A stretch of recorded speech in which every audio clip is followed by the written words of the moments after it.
Hello મિત્રો, તો આજનો આપણો ટોપિક છે પ્રેપોઝિશન। આજે પણ મારો પ્રયત્ન એવો જ રહેશે કે હું તમને એકદમ સહેલામાં સહેલી રીતથી સમજાવી શકું અને હું એક જ વાર તમને સમજાવું આ પ્રેપોઝિશન અને તમને લાઈફ ટાઈમ યાદ રહી જાય। તો ફટાફટ ટોપિક તરફ આગળ વધીએ અને આ પ્રેપોઝિશનના પણ વાક્યોને જોઈએ, પ્રેપોઝિશન શું છે એ પણ જોઈ લઈએ। સૌપ્રથમ તો ટાઇટલ આપી દો પ્રેપોઝિશન। હવે આ પ્રેપોઝિશન છે હંમેશા ત્રણ શબ્દોનું બને છે। હવે આ ત્રણ શબ્દો કેવી રીતે છે એ બધું આપણે આગળ જોવાનું જ છે।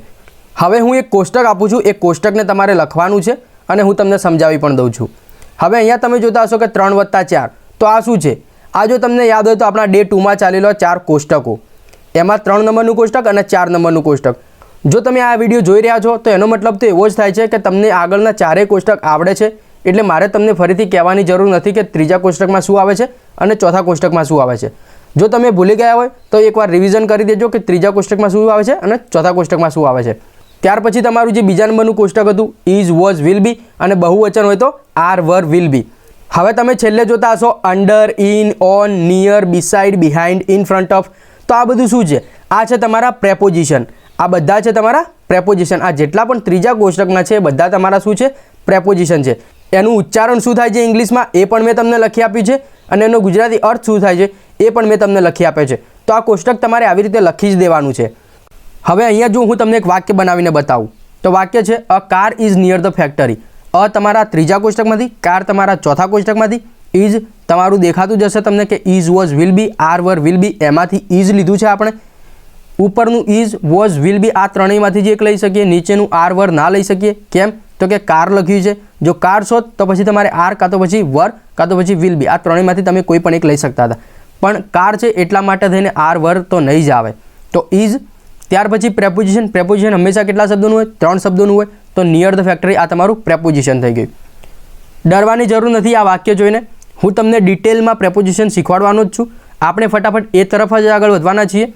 તો ફટાફટ આપણે આપણા ટોપિકને શરૂ કરીએ, એટલે કે વાક્યોને શરૂ કરીએ અને વાક્યોને જોઈએ કે વાક્યો કેવી રીતે બને છે। એકદમ સરળ ભાષામાં તમને શીખવાડીશ, ધ્યાનપૂર્વક જોજો। ક્યાંય એવું નહીં રાખું કે અહીંયા તમને ના આવડે એવી કોઈ કન્ફ્યુઝન ક્રિએટ નહીં કરું। એકદમ સરળ ભાષામાં તમને શીખવાડવાનો પ્રયત્ન કરીશ અને શીખવાડીશ। તો બસ તમારે થોડુંક કોઓપરેટ કરવાનું છે, તમારે થોડોક સહયોગ આપવાનો છે, વિડીયોની સાથે જોડાઈ રહેવાનું છે અને જોવાનું છે કે વાક્યો કેવી રીતે બને છે। તો ફટાફટ વાક્યોની તરફ આગળ વધીએ। તો આપણું પહેલું વાક્ય છે રાહુલ્સ સાયકલ વોઝ।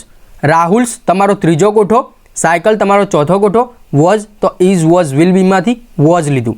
હવે મેં પ્રેપોઝિશન નથી લખ્યું, કેમ? તો કે મારે અહીંયા તમને સમજાવવું છે કે પ્રેપોઝિશન કેવી રીતે આપણે ઉપયોગ કરવાના છીએ। હવે આ વાક્યનું ગુજરાતી શું થાય છે? રાહુલ્સ સાયકલ એટલે રાહુલની સાયકલ, વોઝ એટલે હતી। હવે પ્રેપોઝિશન શા માટે ઉપયોગમાં આવે છે? તો કે જગ્યા જાણવા માટે। થોડીક વાર પહેલાં જ મેં તમને કહ્યું કે પ્રેપોઝિશન જગ્યા જાણવા માટે ઉપયોગમાં આવે છે। તો અહીંયા રાહુલની સાયકલ છે, એની જગ્યા જાણવા માટે થઈને આપણે કેવો પ્રશ્ન પૂછીશું? આપણે પૂછ્યું ક્યાં હતી? શું?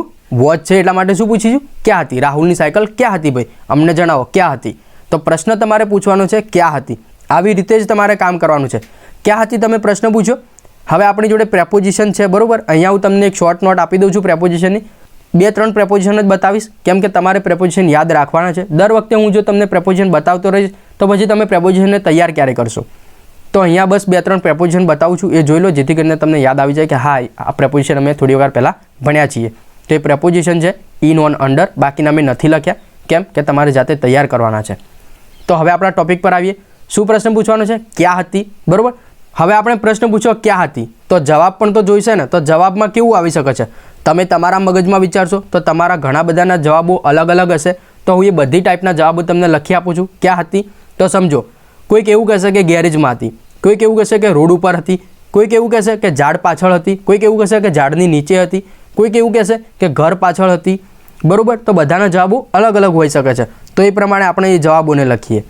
તો પહેલો છે બજારમાં હતી, બરાબર। પછી મારી સામે હતી, ગેરેજમાં હતી, રોડ નજીક હતી, કારની બાજુમાં હતી, ઝાડ નીચે હતી, ઘર પાછળ હતી, રોડ ઉપર હતી। તો જે રાહુલની સાયકલ હતી આ જેટલી પણ જગ્યાઓ આપી છે એમાંથી કોઈ પણ એક જગ્યાએ તો હતી, બરાબર। દરેકનો જવાબ અલગ અલગ હોઈ શકે છે, એટલા માટે મેં તમને સમજાવી દીધું કે આટલા પ્રેપોઝિશનનો તમે ઉપયોગ કરી શકો છો। અહીંયા જેટલું તમે તમારું મગજ દોડાવો છો એટલા પ્રેપોઝિશનને તમે ઉપયોગ કરી શકો છો, એટલે કે જુદા જુદા પ્રેપોઝિશનને આ જ વાક્યમાં ઉપયોગ કરી શકો છો। હવે સમજી લો કે આપણે અહીંયા લઈ લઈએ ગેરેજ, બરાબર। તો વાક્ય તમારું શું થશે?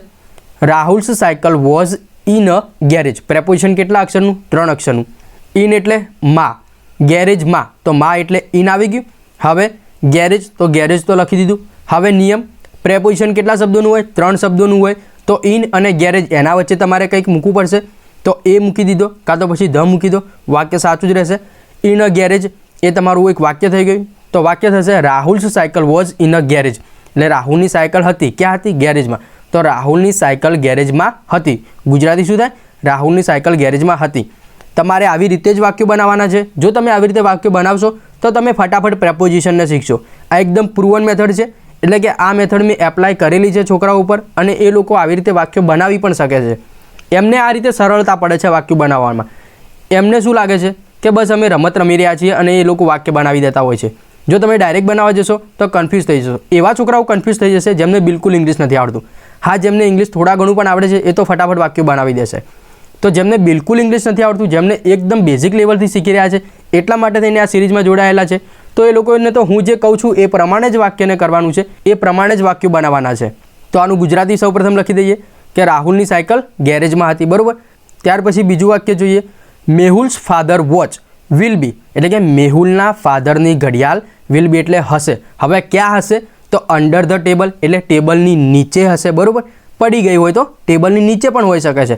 તો મેહુલના ફાધરની ઘડિયાળ વિલ બી એટલે હશે અંડર ધ ટેબલ, એટલે કે ટેબલની નીચે.